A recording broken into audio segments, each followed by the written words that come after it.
Total आज नहीं, आज नहीं, आज के बाद। ठीक ठीक।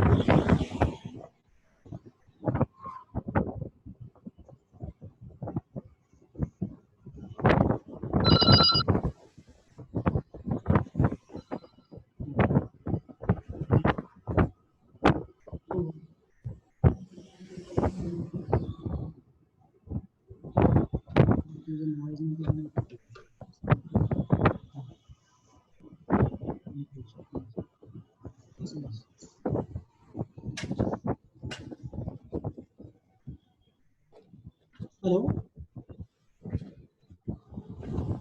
आवाज आ रही है सबको?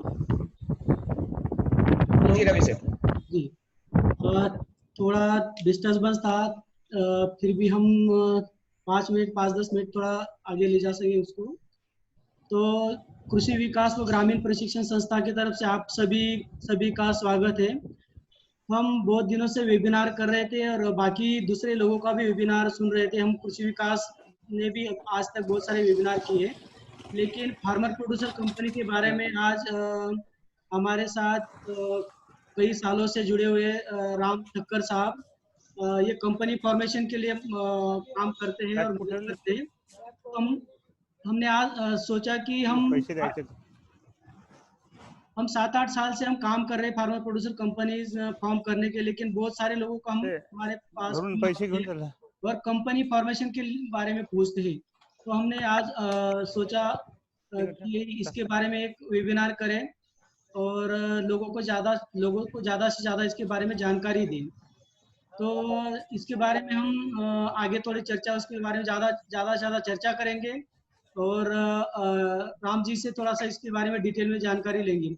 उसके पहले मैं अमित जी, हमारे जो कृषि विकास व ग्रामीण प्रशिक्षण संस्था के जो सीईओ है अमित जी नाफड़े जी, वो आपसे कुछ बात करेंगे 2 मिनट और संस्था के बारे में थोड़ी जानकारी देंगे, क्योंकि अमित जी नाफड़े ये कृषि विकास संस्था में अहम रोल उनका है और ये संस्था बढ़ाने में और आगे ले जाने में उनका बहुत अहम रोल है। और फार्मर प्रोड्यूसर कंपनी यहाँ पूरे इंडिया में ये प्रमोशन के लिए गवर्नमेंट को गाइडेंस करना, मिनिस्ट्री को गाइडेंस करना, ये काम अभी तक वो करते आ रहे हैं और आगे भी वो करते रहेंगे। तो मैं अमित जी से विनती करता हूँ कि थोड़ा हमारे जो दर्शक है उनको थोड़ा गाइड करें। अमित सर। धन्यवाद रवि जी। मैं सभी का स्वागत करता हूं कृषि विकास परिवार द्वारा आयोजित इस वेबिनार में। आज का हमारा वेबिनार का जो विषय है, किसान उत्पादक कंपनी का पंजीकरण कैसे करवाएं। जैसे कि आप सभी जानते हैं कि आत्मनिर्भर भारत अभियान के साथ भारत सरकार की काफी महत्वाकांक्षाएं जुड़ी हुई है और आत्मनिर्भर भारत अभियान में 10,000 से ज्यादा एफपीओ बनाने का संकल्प हमारे भारत सरकार ने लिया हुआ है। तो भारत सरकार के इस प्रयास को सहायक करते हुए किसान उत्पादक कंपनी का पंजीकरण हमारे किसान भाई आगे किस तरह से कर सकते हैं, इसकी जानकारी काफी बार गांवों में काम कर रहे हमारे किसान भाइयों को प्राप्त नहीं होती।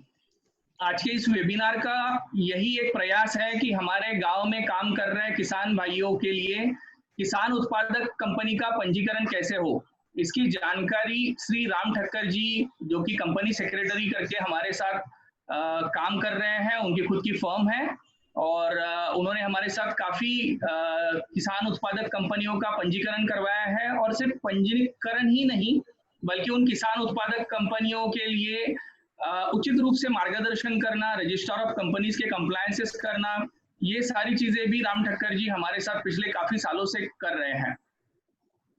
हमारा मिनिस्ट्री ऑफ एग्रीकल्चर के एसएफएसी के साथ पिछले 8 सालों से हम काम कर रहे हैं इस क्षेत्र में नाबार्ड के साथ भी हम महाराष्ट्र और मध्य प्रदेश में किसान उत्पादक कंपनी का पंजीकरण और उनके विकास के लिए हम कृषि विकास टीम काम कर रही है। तो हमारे अनुभव के आधार पर भी हम कुछ वेबिनार में जानकारी शेयर करेंगे। आज का ये जो वेबिनार है, ये पहला वेबिनार है जो हमें पंजीकरण के बारे में जानकारी देगा।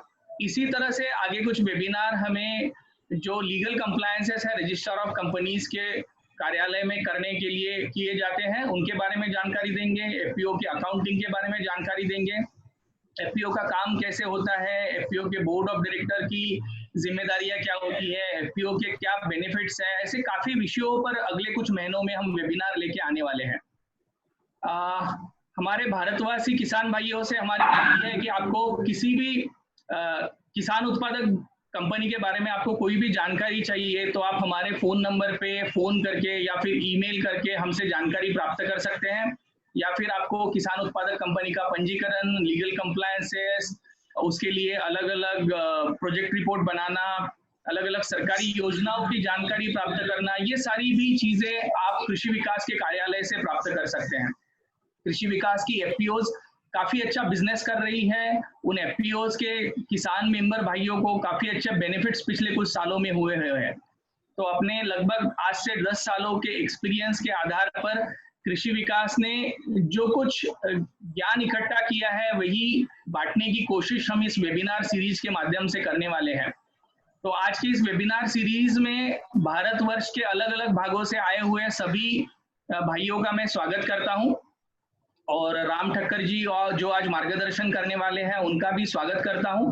आप सभी से अनुरोध करता हूं कि अगले 1-1.5 घंटे तक ये जो वेबिनार चलेगा इसे आप आराम से देखिए। आपके कुछ सवाल होंगे तो वो सवाल भी आप पूछिए, और अगर आपके सवाल इस वेबिनार में हम नहीं ले पाए, कुछ टाइम की वजह से कुछ दिक्कतें आती है, तो भी आप इस वेबिनार में हमारा नंबर जो आपको दिया जाएगा उस नंबर पे कॉल करके या हमें ईमेल करके अधिक जानकारी प्राप्त कर सकते हैं। मैं फिर एक बार कहना चाहूंगा कि भारत सरकार का जो आत्मनिर्भर भारत अभियान है, जिसके माध्यम से हम किसान भाइयों को सक्षम करने का एक प्रयास भारत सरकार कर रही है, उस प्रयास में योगदान देने का ये कृषि छोटा सा प्रयत्न है जो कि आप सभी की सहायता के साथ जरूर फलदायी होगा, ऐसा मुझे विश्वास है। धन्यवाद।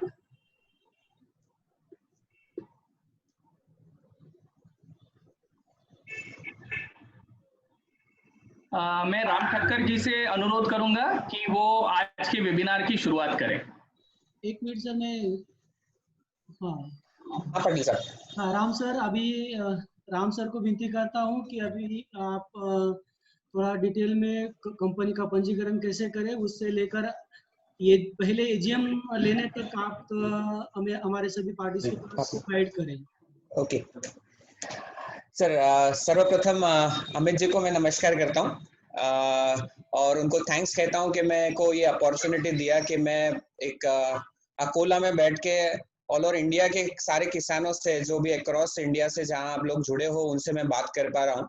तो मुझे खुशी है कि जो आत्मनिर्भर जो गवर्नमेंट ऑफ इंडिया का जो मूवमेंट है उसमें किसानों को सक्षम करने के लिए जो कृषि विकास का जो योगदान रहा है उसमें मैं एक छोटा सा रोल निभा पा रहा हूँ, ये मुझे खुशी है।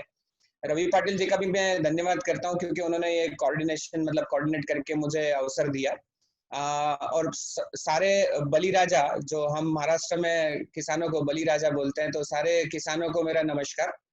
देखिए, ये जो वेबिनार जैसे रवि पाटिल जी से डिस्कशन हुआ था, मेरी आवाज सुनाई दे रही है अमित जी?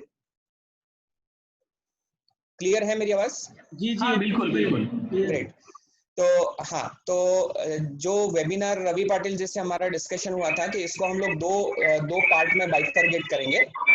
एक डिस्कशन होगा हमारा कि रजिस्ट्रेशन का प्रोसेस कैसा हो, रजिस्ट्रेशन को टाइम, डॉक्यूमेंट्स और कौन से चीजें ध्यान में रखनी है रजिस्ट्रेशन के समय, और यानी ये आज का वेबिनार का सब्जेक्ट होगा। और दूसरा एक बहुत डिटेल सब्जेक्ट है, दैट इज के रजिस्ट्रेशन करने के बाद कंपनीज को क्या क्या फॉर्मेलिटीज करनी रहती है, क्या क्या रिटर्न्स भरने रहते हैं, मीटिंग्स कैसी लेनी रहती है, नोटिस कैसी भेजनी रहती है, मिनट्स कैसे मेंटेन करना, ये सारा कुछ है।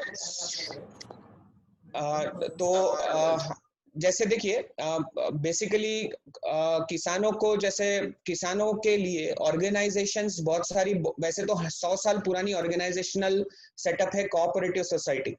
कोऑपरेटिव सोसाइटी इसलिए बनी थी कि भी किसानों को सक्षम किया जाए, किसानों को एकत्रित किया जाए, और वो जो एकत्रित होकर अपने रिसोर्सेस को वो एक जगह लाएंगे, उनकी डिमांड्स होंगी, उनके बहुत सारे उपज एक जगह आएंगे, और वो सक्षमीकरण से अपना प्रोड्यूस को, जो भी वो उत्पादन करते हैं उसको वो प्रोसेस करेंगे, स्टोर करेंगे और मार्केट में अच्छी कीमत में लाएंगे। पर कोऑपरेटिव सोसाइटी में कुछ ड्रॉबैक्स होने के कारण गवर्नमेंट ऑफ इंडिया को लगा कि इस कोऑपरेटिव सोसाइटी के अलावा हमको किसानों को कुछ एक बिजनेस और मॉडल देना चाहिए। बिजनेस करते समय किसानों को बिजनेस तक लाना है, किसानों को सिर्फ एपीएमसी तक लाके नहीं छोड़ना है। एपीएमसी के आगे का जो प्रोसेस किसान व्यापारी करते हैं वो काम भी किसान ने करना चाहिए। किसानों को जो पीछे बैकवर्ड इंटीग्रेशन में आपको सीड वगैरह लगता है वो भी किसान ने खुद ने एकत्रित होके करना चाहिए। तो ये काम एकत्रित होके कैसे करें, तो एक ऑप्शन आप लोगों के लिए अवेलेबल था कोऑपरेटिव सोसाइटी। उसके एवज में एक नेक्स्ट ऑप्शन अवेलेबल है हमारे को कि आप एक प्रोड्यूसर कंपनी खोल सकते हैं। बेसिकली प्रोड्यूसर कंपनी, क्योंकि रजिस्ट्रार ऑफ कंपनीज के पास इसका रजिस्ट्रेशन होता है, तो जो रजिस्ट्रार ऑफ कंपनीज जिनके पास में हम सुनते हैं कि टाटा या रिलायंस या स्टेट बैंक ऑफ इंडिया या पंजाब नेशनल बैंक, ये कंपनी सारी पंजीकृत जो होती है वो रजिस्ट्रार ऑफ कंपनीज के पास रजिस्टर्ड होती है। वहीं पे हमारा एक प्रोड्यूसर कंपनी भी रजिस्टर्ड होगा। तो ये जो अथॉरिटी है ये बेसिकली एक बिजनेस ओरिएंटेड अथॉरिटी है।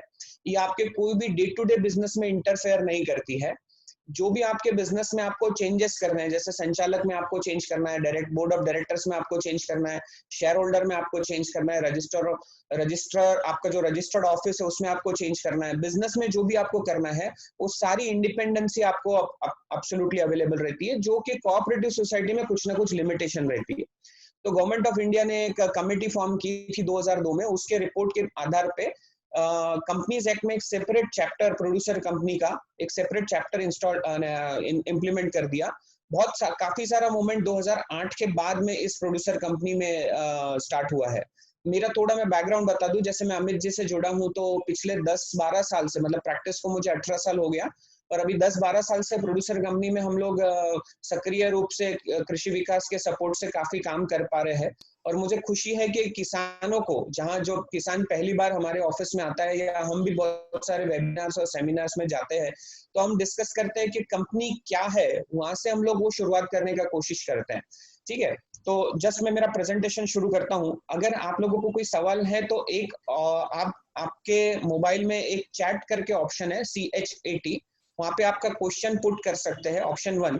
या तो आप मेरा लेक्चर अगर फिनिश हो गया, लेक्चर के लास्ट में आप 1 बाय 1 क्वेश्चन पूछेंगे। कोऑर्डिनेट करने के लिए रवि पाटिल जी और अमित नाफड़े जी है, और बीच में अपन एक थोड़ा सा स्पेस लेने की कोशिश करेंगे। अगर आपके कुछ सवाल बीच में भी आएंगे तो हम लोग बीच में भी सवाल लेने की कोशिश करते हैं। थोड़ा लेक्चर में अगला 15 मिनट कंटिन्यू करना चाहता हूँ। मैं मेरा अभी स्क्रीन शेयर करता हूँ। प्रेजेंटेशन जो मैंने किया है थोड़ा सा मतलब मराठी और हिंदी का कॉम्बिनेशन और इंग्लिश का कॉम्बिनेशन है, तो थोड़ा सा मुझे माफ कीजिएगा कि पूरा प्रॉपर तरीके से मैं हिंदी में इसको प्रिपेयर नहीं कर पाया। हम लोग शुरू करते हैं इस प्रेजेंटेशन को।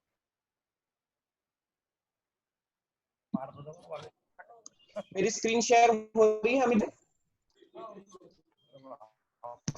नहीं सर, नहीं, स्क्रीन नहीं शेयर हो रही है सर। अच्छा, एक मिनट।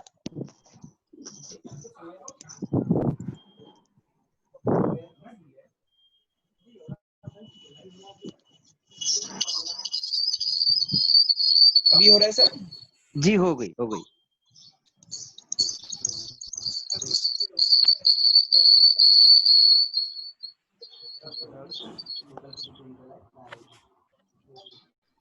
हाँ, अभी स्क्रीन आ गया आपका। हाँ सर, एक मिनट, पीपीटी ऑन हो रहा है। हाँ,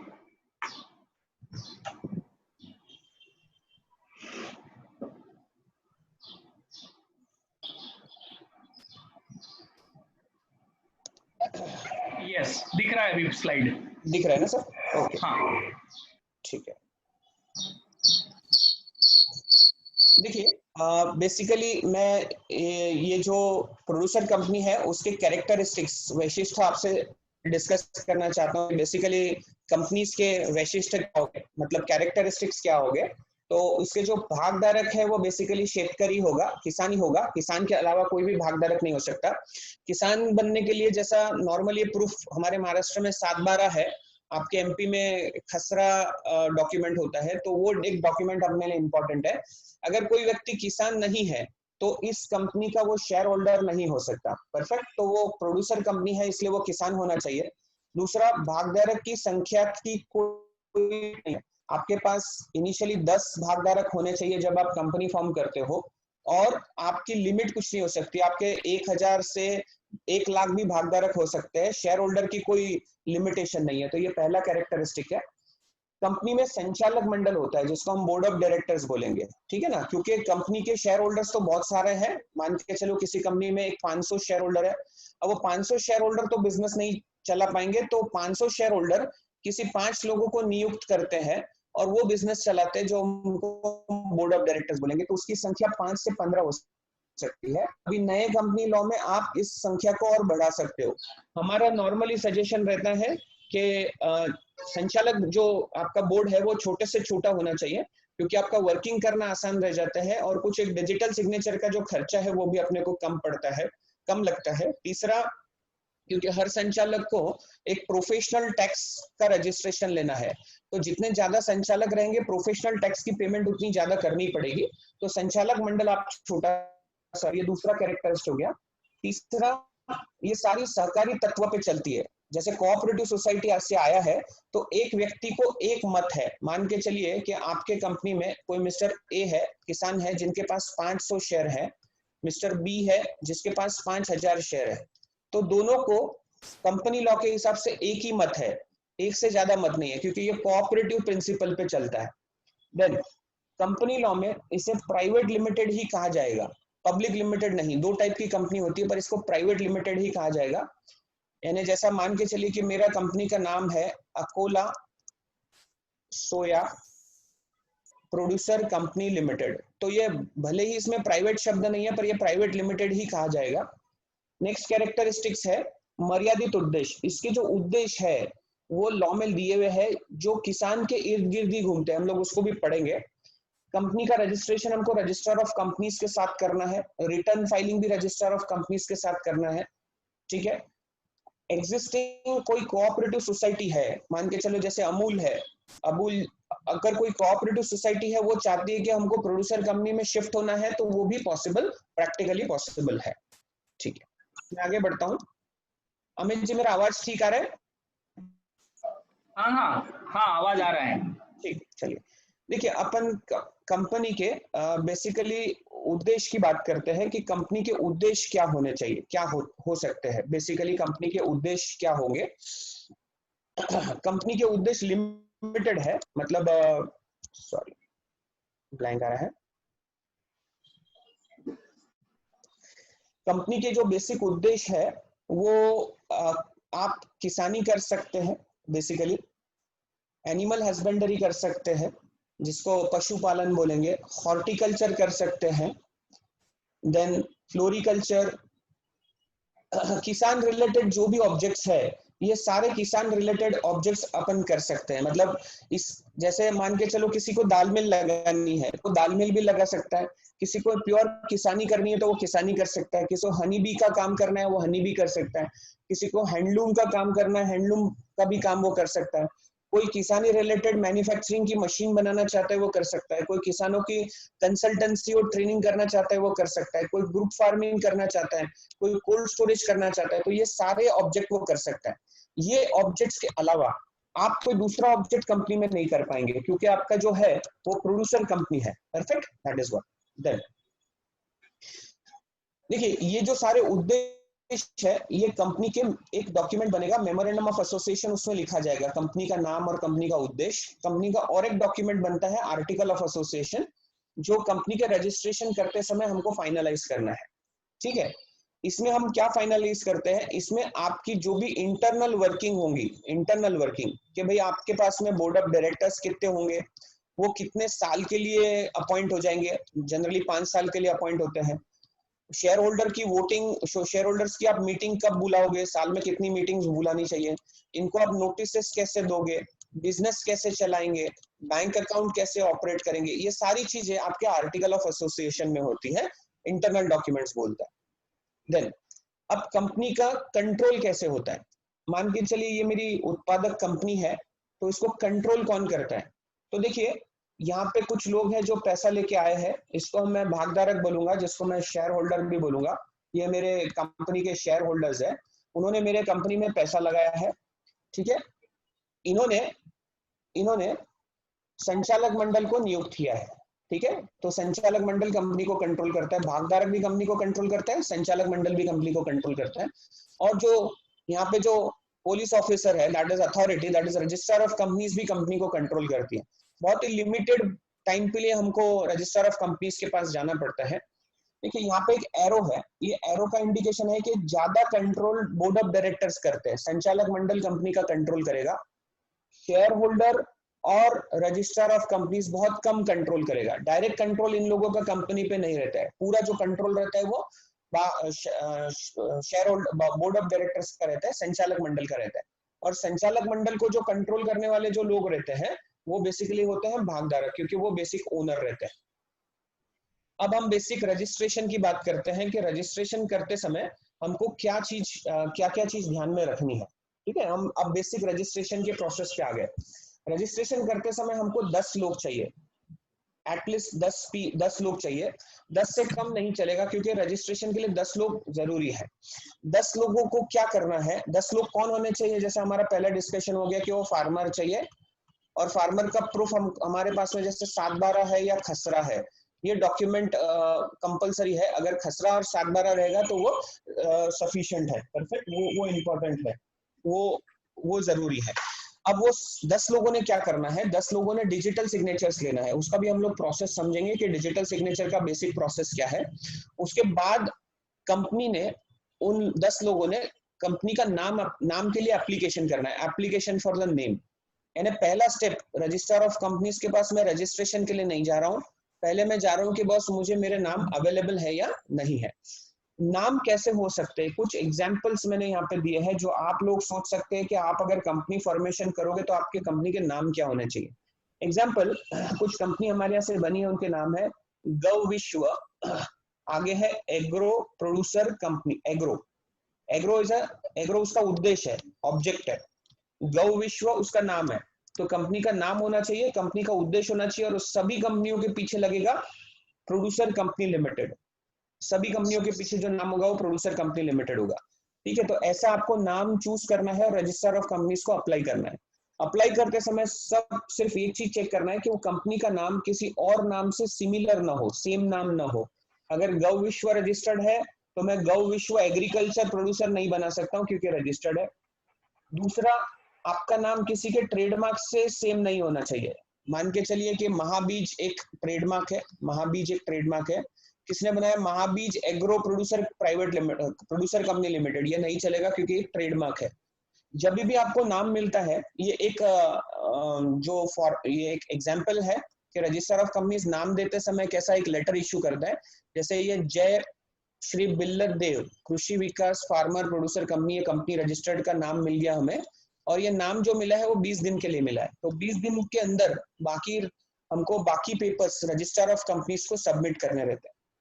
तो ये हमारा पहला प्रोसेस है। देन ये बड़ा इंपॉर्टेंट स्लाइड है, मैं रवि जी से भी ये स्लाइड शेयर करूंगा, सो दैट ये स्लाइड आप सब लोग नोट डाउन कर सकते हैं। अगर आप मोबाइल से भी अपना स्क्रीनशॉट ले सकते हैं तो भी सफिशिएंट होगा। ये 10 डॉक्यूमेंट्स है, जो कि अगर आपके पास 10 डॉक्यूमेंट्स अवेलेबल है तो आपका रजिस्ट्रेशन का ऑलमोस्ट 80 to 90% का काम हो चुका है। क्या 10 डॉक्यूमेंट है, हम 1 by 1 देखेंगे। ये सारे 10 डॉक्यूमेंट आपको 10 लोगों के लिए चाहिए, क्योंकि इनिशियल फॉर्मेशन करते समय हमें 10 लोग चाहिए। पहला चाहिए हमको पैन कार्ड, मैंडेटरी है। कोई बोलेगा मैं किसान हूं, मैंने पैन कार्ड लिया नहीं है, तो फिर भी प्रोड्यूसर कंपनी बनाना है तो पैन कार्ड कंपलसरी है। कभी कभी पैन कार्ड अप्लाई करने के बाद में आपको ई पैन कार्ड आता है, ये पैन कार्ड नहीं चलेगा। अपने को प्रिंटेड पैन कार्ड जो आपको पोस्ट से आता है, वही पैन कार्ड की कॉपी रजिस्टर ऑफ कंपनीज को लगती है। तो हमको 10 लोगों का पैन कार्ड चाहिए। दूसरा, इन चारों में से 1, 2, 3 और 4 इसमें से कोई भी एक प्रूफ आपके पास होना चाहिए, जिसको हम आईडी प्रूफ बोलेंगे। या तो ड्राइविंग लाइसेंस होगा, या तो पासपोर्ट होगा, या तो इलेक्शन कार्ड होगा, या तो आधार होगा। ज्यादातर केसेस में आधार सभी लोगों के इंडिया में बन चुके हैं, तो आधार बहुत ही सिंपल सा एक डॉक्यूमेंट है, तो आधार कार्ड आपने लेना है। तीसरा, आपके पास रेसिडेंस प्रूफ होना चाहिए, जहां पे हम रहते हैं उसका प्रूफ होना चाहिए। रेसिडेंस प्रूफ सेल्फ होना चाहिए, सेल्फ मतलब खुद के नाम पे होना चाहिए। जैसे टेलीफोन बिल हो सकता है आपका, लैंडलाइन बिल, इलेक्ट्रिसिटी बिल हो सकता है, मोबाइल बिल हो सकता है और बैंक पासबुक हो सकता है।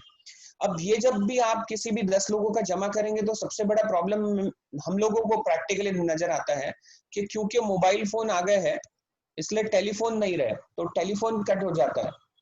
मोबाइल फोन प्रीपेड है तो उसके बिल नहीं आते हैं। इलेक्ट्रिसिटी बिल जनरली पेरेंट्स के नाम पे या लैंडलॉर्ड के नाम पे रहता है। तो फिर बचता क्या है? बैंक पासबुक बचता है। तो बैंक पासबुक हमको लेना है। बैंक पासबुक हो या बैंक स्टेटमेंट हो तो भी चलेगा, जरूरी नहीं आपके पास बैंक पासबुक हो। ज्वाइंट अकाउंट है तो भी चलेगा, कोई दिक्कत नहीं है, आपका नाम उसमें आना चाहिए, तो पासबुक होना चाहिए। पासबुक जमा करते समय एक बड़ी डिफिकल्टी मैं नॉर्मली किसान भाइयों के साथ देखता हूँ कि एक तो एंट्री उसमें लेटेस्ट चाहिए। लेटेस्ट का मतलब है 2 महीने के अंदर की कोई भी एंट्री चाहिए, और उसका प्रिंटिंग जो है वो एकदम डार्क चाहिए, क्लियर चाहिए, जिसको बोलता है क्लियर प्रिंटिंग चाहिए। क्योंकि क्लियर प्रिंटिंग नहीं होता है तो रजिस्ट्रार ऑफ कंपनीज बहुत बार उसको रिजेक्ट करता है एप्लीकेशन। तो आप क्लियर कॉपी लेंगे, तो मैं रिपीट करूं, आप पैन कार्ड लेंगे, आधार कार्ड लेंगे, बैंक पासबुक लेंगे। तीसरा है, जो भी हम 10 लोग हैं उनका एजुकेशन क्वालिफिकेशन हमको बताना पड़ता है फॉर्म में, तो उसका कोई प्रूफ होगा तो प्रूफ लीजिए, या तो हम कुछ डिक्लेरेशन लेके भी इसका काम कर सकते हैं, तो ये ओरल इन्फॉर्मेशन में भी आप बता दोगे। 10 लोगों का हमको डिजिटल सिग्नेचर्स लेना है। जो 10 लोग इनिशियली उनका 10 का डिजिटल लेना है। पहले आज से 4-6 महीने पहले किसी का एक का डिजिटल सिग्नेचर लेते थे तो भी काम हो जाता था। अब जो नया फॉर्म आया है, स्पाइस प्लस करके गवर्नमेंट ने एक नया फॉर्म दिया है, इसमें आपको 10 लोगों का डिजिटल सिग्नेचर्स लगेगा। नेक्स्ट है, आपको फार्मर प्रूफ होना चाहिए, 7/12 होना चाहिए, खसरा खतौनी हो सकती है आपके नाम पे। कोई बोलेगा सर मेरे पेरेंट्स के नाम पे, मेरे परिवार वाले के नाम पे अगर खसरा या 7/12 है तो चलेगा? तो नहीं। ये जो 7/12 है या खसरा खतौनी है वो आपके पटवारी, एग्रीकल्चर ऑफिसर, तहसीलदार, एसडीओ, एसडीएम किसी से भी तो भी सर्टिफाइड होना चाहिए। ठीक है, ये एक इंपॉर्टेंट डॉक्यूमेंट है। तो 10 लोगों का। देन फोटोग्राफ चाहिए, 5 फोटोग्राफ्स लगेंगे जो भी 10 लोग हैं उनके। एक ये इंपॉर्टेंट डॉक्यूमेंट है, एक अपने को सर्टिफिकेट लेना है फार्मर का, एक सर्टिफिकेट लेना है फार्मर का। पटवारी, एग्रीकल्चर ऑफिसर, तहसीलदार, एसडीओ, उसका एक फॉर्मेट भी मैं आगे डिस्कशन में आपसे शेयर करता हूँ कि ये जो भी 10 लोग हैं वो फार्मर है, वो प्रूफ चाहिए। देखिए, कंपनी है तो उसका रजिस्टर्ड ऑफिस होना चाहिए, जिसको आप और हमारा एक रेसिडेंस प्रूफ होता है या एड्रेस प्रूफ होता है या ऑफिस प्रूफ होता है, ऑफिस एड्रेस होता है, वैसे ही कंपनी का भी अपना एक ऑफिस होना चाहिए जिसको हम रजिस्टर्ड ऑफिस बोलेंगे। उसको फिक्स करने के लिए हमको इलेक्ट्रिसिटी बिल चाहिए एज अ प्रूफ, या तो गैस बिल हो सकता है, या तो वाटर बिल हो सकता है, तो टेलीफोन बिल हो सकता है। और जो भी ओनर है उसका, उसकी एक एनओसी चाहिए, तो ये एक प्रूफ है। देन उसके बाद एक बेसिक डिटेल है, मोबाइल नंबर जो आज सभी के पास में रहते हैं, कोई बड़ी बात नहीं है, मोबाइल नंबर उसमें डालने रहते हैं। ईमेल आईडी सबके सेपरेट बनाने पड़ते हैं, ये एक बड़ा डिफिकल्टी है पर वो जरूरी है। Place of birth oral information है कि आपका प्लेस ऑफ बर्थ कहाँ हुआ है, कौन से गांव में हुआ है, और जो एड्रेस पे आप आज वो कितने दिन से है। अगर ये मेरे पास 10 डॉक्यूमेंट्स है, कंसिडर कीजिए, तो मेरे कंपनी रजिस्ट्रेशन 15 से 20 दिन में एब्सोल्युटली हो जाता है। अगर ये डॉक्यूमेंट्स में कहीं शॉर्टफॉल है, अगर 10 में से किसी एक का भी नहीं है, तो ऐसा मान के चलिए कि कोई भी डॉक्यूमेंट का कोई यूज नहीं, क्योंकि 10 का कंप्लीट डॉक्यूमेंट वो मांगेगा, तब तक वो रजिस्ट्रेशन नहीं करने देगा। परफेक्ट। मुझे लगता है यहाँ पे थोड़ा सा किसी का कुछ क्वेरी हो सकता है, तो मैं रुक के बात करता हूँ। अमित जी।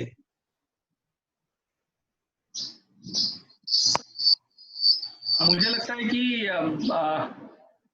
जिनको क्यूरीज पूछना है, जैसे राम ठक्कर जी ने अभी कहा है कि आप चैट बॉक्स में जाके अपनी क्यूरीज लिख सकते हैं, तो हमारे कुछ दोस्त लोग साउथ इंडिया से भी है, कुछ उड़ीसा से है, कुछ तमिलनाडु कर्नाटका से भी है, तो उनसे भी मैं रिक्वेस्ट करूंगा कि आपको भी अगर क्यूरीज है, if you are having any difficulty in writing in Hindi, you can write in English as well, no issue. Ram Thakkar ji will address the question, तो आप लिख सकते हैं चैट बॉक्स में, और वहां पे क्यूरी लेके फिर वो आगे बढ़ सकते हैं। मेरा सिर्फ एक मुझे अमेंड करना है कि जैसे राम ठक्कर जी ने कहा कि जब हम फार्मर प्रोड्यूसर कंपनी रजिस्टर करते हैं, तो फार्मर प्रोड्यूसर कंपनी हम कहते हैं तो वहां पे किसान का होना जरूरी है, लेकिन इसी तरह से अभी ये जो आत्मनिर्भर भारत अभियान है, इसमें कुछ फिशरीज की प्रोड्यूसर कंपनीज तैयार होने वाली है, या फिर पोल्ट्री प्रोड्यूसर कंपनी कोई तैयार करना चाहता है, तो उसमें शायद 7/12 की या आपका जो लैंड रिकॉर्ड है उसकी जरूरत नहीं पड़ेगी। लेकिन अमित जी, विनोद हियर। यस विनोद जी। हाँ, एक्चुअली अभी फॉर एग्जांपल कर्नाटक में अभी एक नया रूल निकला है कि अगर आपको एग्रीकल्चर लैंड परचेज करना है तो आपको किसान होने की जरूरत नहीं है। आई थिंक ये सेम रूल राजस्थान में भी अप्लाइड है। तो वैसी जगह पे अगर समझो मैंने वो जगह खरीद लिया और मुझे एफपीओ करना है, तो मेरे पास तो किसान का सर्टिफिकेट नहीं, उस वक्त क्या होगा? विनोद जी, जैसे बेसिकली क्या है कि अभी रजिस्ट्रेशन पूरे इंडिया का जो रजिस्ट्रेशन है उसका एक ही सेंटर है दिल्ली का, सीआरसी बोलते हैं, सेंट्रल रजिस्ट्रार सेंटर करके, है ना।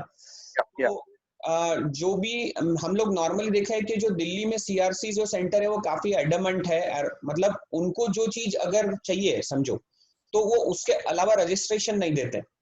तो हम नॉर्मली एडवाइस करते हैं कि अगर कंपनी रजिस्टर्ड के समय हम लोग समझो 10 लोगों का अगर ये डॉक्यूमेंट जमा हो जाता है, जो शेयर होल्डर्स लेना है उसका जो टोटल डिस्क्रिशन है, ऑप्शंस है, वो सारा बोर्ड ऑफ डायरेक्टर्स के पास है। तो फिर से हमको रजिस्टर ऑफ कंपनीज को जाना नहीं है कि मुझे इसको शेयर होल्डर लेना है कि नहीं लेना है, ठीक है ना। शेयर होल्डर तो मानता हूँ सर, लेकिन अगर उसको बोर्ड में आना है तो उसको उसका डेटा सीआरसी में देना पड़ेगा ना सर। इनिशियली अगर ये इनिशियली नहीं है, जैसे अगर आप रजिस्ट्रेशन करते समय ये 10 लोगों को चुनते हो जिनका सब ये डॉक्यूमेंट कंप्लीट है, तो सीआरसी उसको क्वेश्चन नहीं करेगा। उसके बाद अगर आप किसी डायरेक्टर को नए को अपॉइंट करोगे, ठीक है, तो उसका जो डिन नंबर है वो रजिस्ट्रार ऑफ कंपनीज के पास से लेना है, पर वो सब कुछ एसटीपीएस स्ट्रेट लाइन प्रोसेस, उसमें किसी का इंटरवेंशन नहीं है। यानी आज कोई कंपनी में डायरेक्टर ऐड हो रहा है तो आरओसी उसको चेक नहीं कर सकता, आरओसी उसको रोक नहीं सकता। तो अगर बोर्ड ऑफ डायरेक्टर्स बोल रहे हैं कि ये मेरा प्रोड्यूसर है, ठीक है, क्योंकि वो फिशरीज काम कर रहा है या वो उसके पास खुद के पास खेती नहीं है, पर वो हैंडलूम का काम कर रहा है, वो हैंडीक्राफ्ट का काम कर रहा है, जिसके जरूरी नहीं है कोई मान के चलो किसानी खेती में मजदूरी का काम कर रहा है, उसका खुद का 7/12 नहीं है। एक्चुअली लॉ तो इतना वाइडर है कि जो किसानी रिलेटेड कुछ भी काम करता हो, जुड़ता भी हो, उसके नाम पे खेती होना जरूरी है, पर रजिस्ट्रेशन के समय ही उन्होंने सिर्फ प्रूफ मांगा है, रजिस्ट्रेशन के बाद में वो कोई प्रूफ नहीं मांगते हैं। ओके, दैट्स अ लूपहोल, वो लूपहोल बोलते हैं। हाँ, नहीं रजिस्ट्रेशन के करते समय सर वो स्ट्रिक्ट है, रजिस्ट्रेशन के बाद मतलब ये लूपहोल को यूज कर सकते हैं, उसी हिसाब से मैं बात कर रहा हूँ। हाँ, नहीं पर उसका सर लूपहोल में गलती किसकी होगी? एग्जांपल मान के चलिए कि किसी प्रोड्यूसर कंपनी में किसी पर्सन को ऐड किया जाता है जो प्रोड्यूसर नहीं प्रूव हो पाता है ना, और वो कंपनी कोई सब्सिडी ले लेती है, कर कोई टेक्निकल फ्लॉ में अगर वो अटकती है तो वो जो एक शेयर होल्डर बनाना वो गलत हो जाएगा। ओके, है ना। तो ये डिस्क्रिशन जो है जिसको अपन बोलते हैं कि जैसे इनकम टैक्स का रिटर्न में सेल्फ असेसमेंट भेजता हूँ तो गवर्नमेंट को मेरे पे भरोसा है, वैसे ही गवर्नमेंट को जो है वो बोर्ड ऑफ डायरेक्टर्स पे पूरा भरोसा है कि जब भी वो शेयर होल्डर बनाएंगे तो वो शेयर होल्डर को चेक करेंगे कि वो प्रोड्यूसर की डेफिनेशन में बैठता है कि नहीं बैठता है। दूसरा राहुल अहमदनगर से नम्रता जी का कुछ सवाल है। नम्रता जी आप पूछिए। हाँ sir, good evening. Good evening. हम लोग यहाँ पे महिलाओं की एफपीओ बना रहे हैं। हेलो। हाँ मैडम बोलिए फिर से आवाज। महिलाओं की एफपीओ बना रहे हैं, तो उनके नाम पे 7/12 नहीं है, जो हम लोगों ने बोर्ड ऑफ डायरेक्टर के लिए महिला चुनी है। मतलब मोस्ट ऑफ द महिलाओं के नाम पे 7/12 है ही नहीं यहाँ। बराबर बात है मैडम। नहीं, ये जो डिफिकल्टी है ना मैडम, जैसे दिल्ली का जो सेंटर है जो अभी हम लोग डिस्कस कर ही रहे थे कि दिल्ली का सेंटर काफी मतलब एडमेंट है। एडमेंट का मतलब है उनको जो चीज चाहिए वो उसके अलावा, जैसे अभी कोविड का सिचुएशन था 3 महीने में, हम और अमित जी के जो कृषि विकास है उन्होंने 3-4 कंपनीज का रजिस्ट्रेशन हमने डाला था। अब कोविड के कारण बहुत से बैंक अकाउंट्स अपडेट ही नहीं हुए, तो फिर भी उन्होंने उसको कंसिडर नहीं किया, एप्लीकेशन को रिजेक्ट किया। अब जब कोविड के कुछ लिबर्टी आई है तो हम बैंक पासबुक अपडेट किए और फिर से अप्लाई किए जब रजिस्ट्रेशन दिया है। तो थोड़ा दिल्ली के लेवल पे मैंने अमित जी को भी एक रिप्रेजेंटेशन दिया था दिल्ली के लेवल पे प्रेजेंट करने के लिए कि थोड़ी फार छूट होनी चाहिए। बीच में साल भर पहले वो लोग पेरेंट्स के नाम पे या पति के नाम पे 7/12 लेके उनका राशन कार्ड लेके ये अप्रूव कर रहे थे प्रोड्यूसर कंपनीज को, पर रिसेंटली पिछले 4 महीने में फिर से उन्होंने चेंज कर दिया कि अगर 7/12 इंडिविजुअल नाम से चाहिए करके। तो फिर एक कोशिश कर सकते हैं कि अगर पेरेंट अपना जो भी फैमिली मेंबर्स के नाम पे 7/12 हो, उनका नाम रेशन कार्ड में हो, तो एक एप्लीकेशन हम फिर ठीक है। हाँ, तो ये कृषि विकास का ही एक कंपनी रजिस्टर होने वाला है, जो नम्रता जी जिसके बारे में पूछ रही थी। तो जैसे अभी राम ठक्कर सर ने बताया नम्रता जी कि लैंड रिकॉर्ड का जो डॉक्यूमेंट है वो भले ही महिला के नाम पे नहीं है, लेकिन वो उसके फैमिली मेंबर्स के हस्बैंड के नाम पे है, स्पाउस के नाम पे है, और राशन कार्ड में महिला का और उसका दोनों के नाम है। बाकी डॉक्यूमेंट्स में कहीं पे ये रिफ्लेक्ट करता है कि वो महिला उस किसान फैमिली की मेंबर है। तो वो प्रूफ जोड़ के हम एक कोशिश जरूर कर सकते हैं, और मुझे लगता है थोड़ी सी कोशिश के बाद वो एक्सेप्ट हो जाएगा। क्योंकि जब रजिस्टर ऑफ, मुझे याद आ रहा है जब हम पहली बार रजिस्ट्रेशन के लिए गए थे तो उस वक्त तो ऐसा भी हमें बोला गया था कि कोई टेनेंट फार्मर है तो टेनेंट फार्मर भी एफपीओ का मेंबर हो सकता है और बोर्ड ऑफ डायरेक्टर हो सकता है। तो उसके लिए सिर्फ उसको डॉक्यूमेंट प्रोड्यूस करना है कि हाँ मैं टेनेंट फार्मर हूँ। तो सही है ना राम ठक्कर जी? Correct correct. 12 में 7 के जगह 12 में भी उसका नाम रहेगा तो होगा वो, जैसे आप महाराष्ट्र में 7/12 में 12 में उनका नाम आता है शायद। हाँ, तो ऐसे टेनेंट फार्मर है या फिर उनके पास एग्रीमेंट है कि मैं किसी का जमीन बोझ रहा हूँ, तो ऐसे डॉक्यूमेंट हम उसको अटैच करके एक अटेम्प्ट जरूर कर सकते हैं। Perfect perfect. और हाँ मिर्जी, आप कुछ बोल रहे थे? मैं चैट बॉक्स देख रहा था, if anybody have agri land records on own name is eligible. हाँ बिल्कुल, किसी के नाम पे अगर खेती है तो वो तो हम वही कह रहे हैं, कोई प्रॉब्लम ही नहीं। विपिन जी बिल्कुल, जिनके नाम पे एक्चुअली हमारा ये कहना है कि अगर आपके पास ऐसे नाम है जिनके नाम पे लैंड रिकॉर्ड है तो वो पहले 10 में आप वही लीजिए, यही बता रहे हैं राम ठक्कर जी, तो कम और कंपनी रजिस्टर हो जाएगा। अशोक मडावी जी पूछ रहे हैं कम से कम कितनी एकड़ जमीन होना चाहिए? ऐसा कोई रिक्वायरमेंट नहीं है सर, एलिजिबिलिटी का कुछ लेना देना नहीं है, तो सिर्फ 7/12 होना चाहिए। मुझे लगता है आगे हम बढ़ते हैं थोड़ा सा, फिर और कुछ सवाल आएंगे तो चैट बॉक्स में आएंगे तो हम उनको एड्रेस करेंगे। ठीक सर, ठीक सर, ठीक है। एमपी से सवाल था, वो फॉर्मेट कौन सा है जो देना पड़ता है इसका? कौन सा सर? ये फार्मर का जो ना सर्टिफिकेशन लगता है उसको। हाँ, उसका फॉर्मेट मैं शेयर कर रहा हूँ सर, आगे प्रेजेंटेशन में आएगा। ठीक है ना? ठीक है, ओके। देखिए, पहला जैसा हमने नाम सिलेक्शन का काम कर दिया, फिर हमको डिजिटल सिग्नेचर्स लेने हैं, ठीक है ना? डिजिटल सिग्नेचर्स अभी जैसे हमारा डिस्कशन चल रहा था कि पहले किसी एक पर्सन का डिजिटल लेने से हो जाता था, अब पूरे 10 लोगों का डिजिटल सिग्नेचर्स लेना है, जो भी 10 लोग हमारे शेयर होल्डर है। बेसिकली ये एक ई साइन है, हम लोग जैसे फिजिकल सिग्नेचर करते हैं ऐसे ये ई साइन है, क्योंकि सारा कुछ ऑनलाइन सबमिशन होता है, तो रजिस्ट्रार ऑफ कंपनीज को पता कैसे चलेगा कि ये जो एप्लीकेशन है वो मिस्टर इन्होंने ही साइन किया, इन्होंने ही साइन किया। तो ये सब पर्सन्स को डिजिटल सिग्नेचर लेना है। ऐसा एक पेन ड्राइव आता है, उसका छोटा सा प्रोसेस फॉलो करना पड़ेगा, ठीक है ना?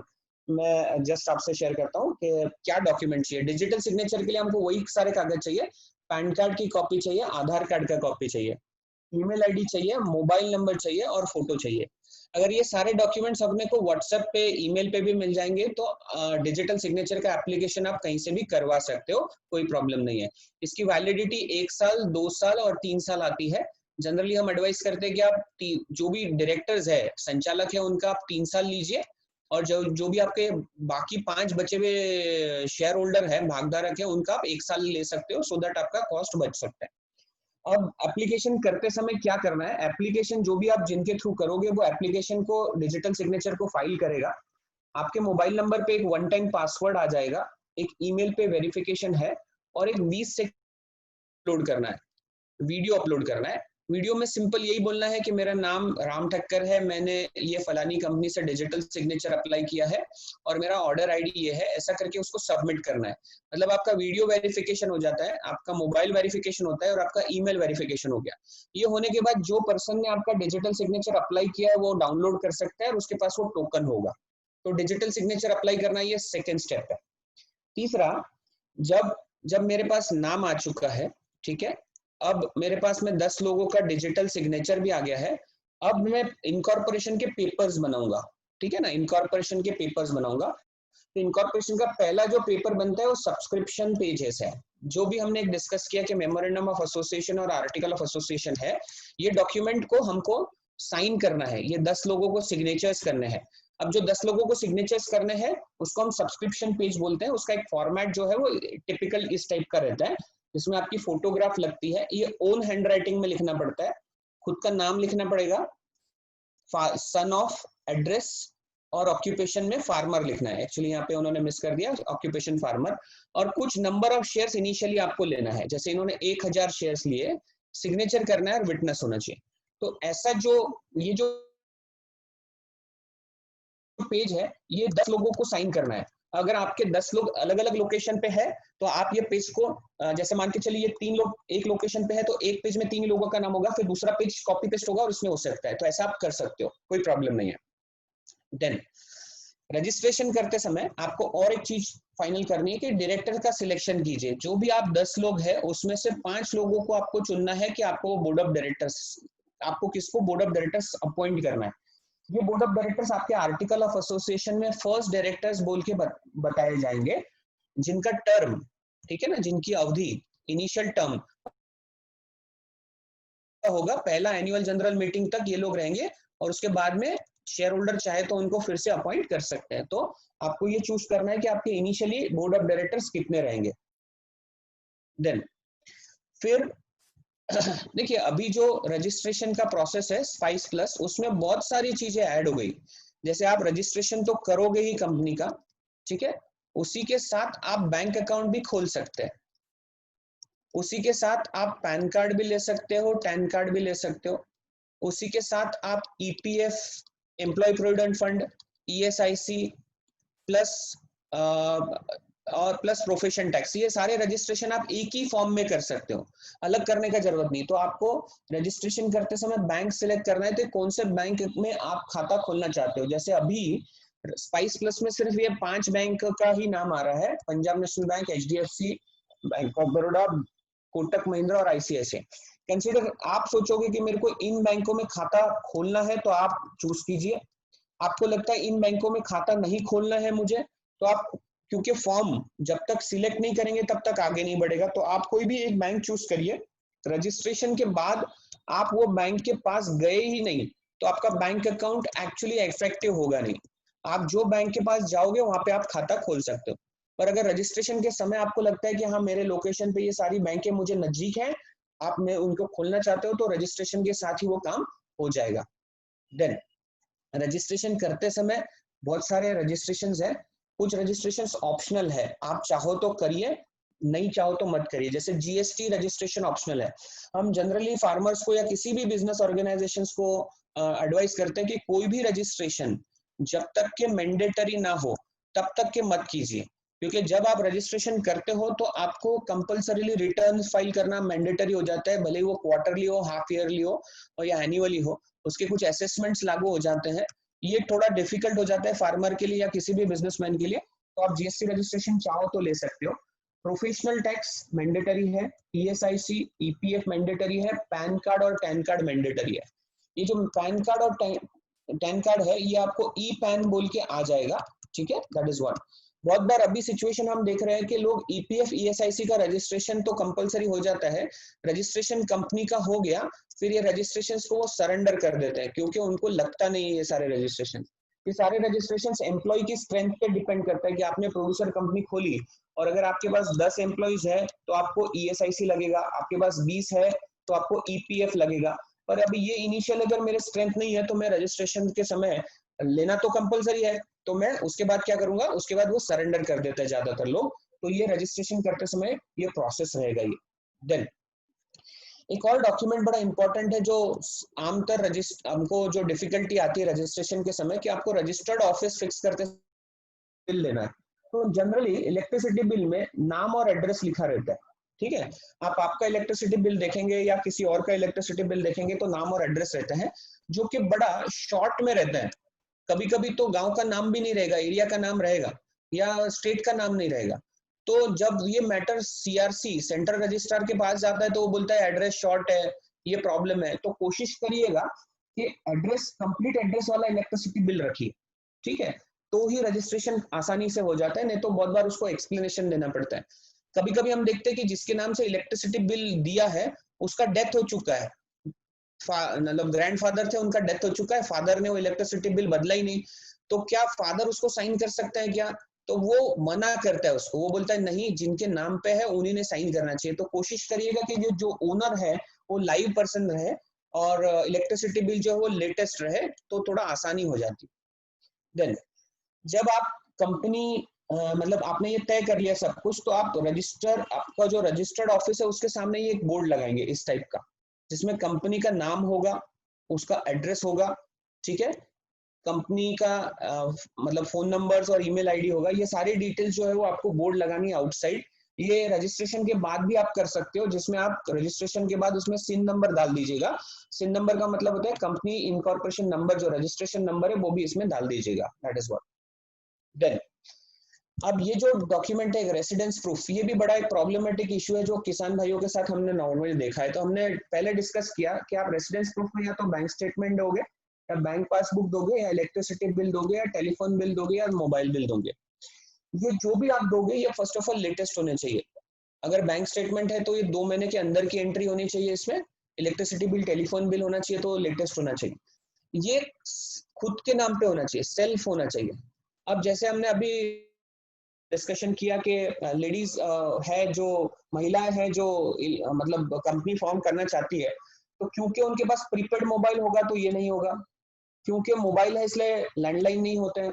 इलेक्ट्रिसिटी बिल हस्बैंड के नाम से होंगे, पर उनको बैंक अकाउंट होना कंपलसरी है, तो बैंक अकाउंट होना चाहिए, और बैंक अकाउंट के पासबुक में उनका नाम होना चाहिए। हम लोग जनरली देखते हैं कि पासबुक में जो एंट्रीज होती है वो बैंक बहुत ही एक लाइट प्रिंटर से कर देती है, तो वो लाइट प्रिंटर जब स्कैन होता है तो और लाइट हो जाता है, तो रजिस्ट्रेशन में बड़ा डिफिकल्टी है ना। मैं आपको बताऊं कि अगर मैंने 50 कंपनी रजिस्टर्ड की होंगी तो मुझे 30 कंपनीज में ये प्रॉब्लम आई है कि रेसिडेंस प्रूफ क्लियर नहीं है। छोटी सी बात है पर टाइम कंज्यूमिंग है, ठीक है, क्योंकि जब आप रजिस्टर ऑफ कंपनीज को अप्लाई कर देते हो तो वो हमको क्वेरी पूछता है कि ये फलाने डायरेक्टर का, फलाने शेयर होल्डर का ये प्रूफ इनसफिशिएंट है, क्लियर नहीं है। फिर हम वो प्रूफ मांगते हैं, प्रूफ आने में मान के चलो 10 दिन 15 दिन हो गए, यहाँ ये एप्लीकेशन पूरी रिजेक्ट होने का चांस होता है। भले वो 10 में से कोई 1 पर्सन होगा और एप्लीकेशन पूरी रिजेक्ट होगा। तो मैं नॉर्मली एडवाइस करता हूँ कि आपकी पूरी वो कंप्लीट फाइल तैयार हो गई, जो इनिशियली हम लोग लिस्ट देखी थी, अगर वो आपकी फाइल तैयार होगी, जब आप रजिस्ट्रेशन के लिए जाओगे तो 15-20 दिन में आपका सीधा रजिस्ट्रेशन का काम कोई भी कंसल्टेंट कर सकता है, कोई प्रॉब्लम नहीं।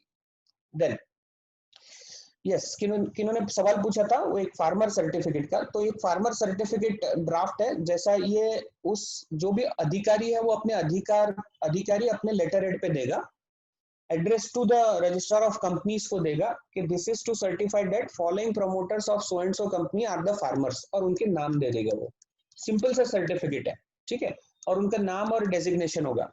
अगर ये सर्टिफिकेट मेरे पास में है तो मेरा जो फार्मर प्रूफ है वो पूरा हो चुका है। इसके अलावा मुझे 7/12 और खसरा तो चाहिए ही है, प्लस ये सर्टिफिकेट भी चाहिए। बहुत सिंपल सा प्रूफ है, आप इसका भी स्क्रीनशॉट ले सकते हो, या ये प्रेजेंटेशन तो आपको यूट्यूब पे अवेलेबल ही मिल जाएगा। Perfect, that is what. Then proof है, जैसा हमारा डिस्कशन हुआ, 7/12 और खसरा, ये एक डॉक्यूमेंट है जो उस पर्सन के नाम पे होना चाहिए। अभी जैसे हमने डिस्कशन किया कि फैमिली मेंबर्स के नाम पे हो, तो जरूर से आप रेशन कार्ड ले लीजिएगा, सो दैट हम वो प्रूव कर पाए कि वो फैमिली मेंबर्स फार्मर के फैमिली मेंबर्स हैं। जैसे मेरा रजिस्ट्रेशन हो जाता है, मुझे सर्टिफिकेट ऑफ इनकॉर्पोरेशन मिल जाता है। ये एक सर्टिफिकेट है जो रजिस्टर ऑफ कंपनीज इशू करता है। ये पूरा के पूरा ऑनलाइन ही आता है, अभी ऑफलाइन मतलब आपको पोस्ट से कुछ भी नहीं आएगा। इसमें कंपनी का नाम आएगा, कंपनी का सिन नंबर आएगा, जैसे कंपनी आइडेंटिफिकेशन नंबर, कंपनी का पैन नंबर आएगा, कंपनी का टैन नंबर आएगा, और कंपनी का जो रजिस्टर्ड ऑफिस है उसका एड्रेस लिखा रहेगा, ठीक है। ये जो है वो सर्टिफिकेट इशू हो जाता है। अब जहां पे हमारा सर्टिफिकेट इशू हो चुका, अब इमीडिएट हमको रजिस्ट्रेशन के बाद क्या करना है। देखिए यहाँ पे जस्ट थोड़ा सा मैं एक आपको डिस्कशन कर दूं कि जैसे आप और मैं इंडिविजुअल लोग हैं, आप और मैं इनकम टैक्स कब रिटर्न फाइल करेंगे, जब हमारा इनकम एक लेवल के अबव चला जाएगा तब हम इनकम टैक्स का रिटर्न फाइल करेंगे। अगर कोई साल में किसी का कोई इनकम नहीं हो और उसने रिटर्न फाइल नहीं किया हो तो कोई परेशानी नहीं है। क्यों? क्योंकि वो इंडिविजुअल व्यक्ति है, रिटर्न फाइल करना कंपलसरी नहीं है। पर जैसे ही कंपनी बन गई, मान के चलो 10 लोगों ने कंपनी बना दी, ठीक है, अब उनके बीच में 11वां व्यक्ति आ गया, that we call as a company. एक कंपनी पर्सन है, आपका फैमिली मेंबर एक ऐड हो गया, आपके फैमिली में एक पर्सन ऐड हो गया। अब जैसे ही कंपनी ऐड हो गया, इसका सब कुछ सेपरेट चलेगा, पैन कार्ड सेपरेट चलेगा, टैन कार्ड सेपरेट चलेगा, इसका बही खाता सेपरेट चलेगा, इसका बैंक अकाउंट सेपरेट चलेगा, इसके लिए एक चार्टर्ड अकाउंटेंट आपको नियुक्त करना पड़ेगा। मतलब एक गांव में एक नया व्यक्ति आ गया, और जो नया व्यक्ति आपके फैमिली में आया है उसको बहुत सारा मेंटेनेंस लगता है, ठीक है ना। मेंटेनेंस का मतलब हो गया कि उसका बही खाता अलग से मेंटेन। हाँ जी, कोई कुछ बोल रहा है?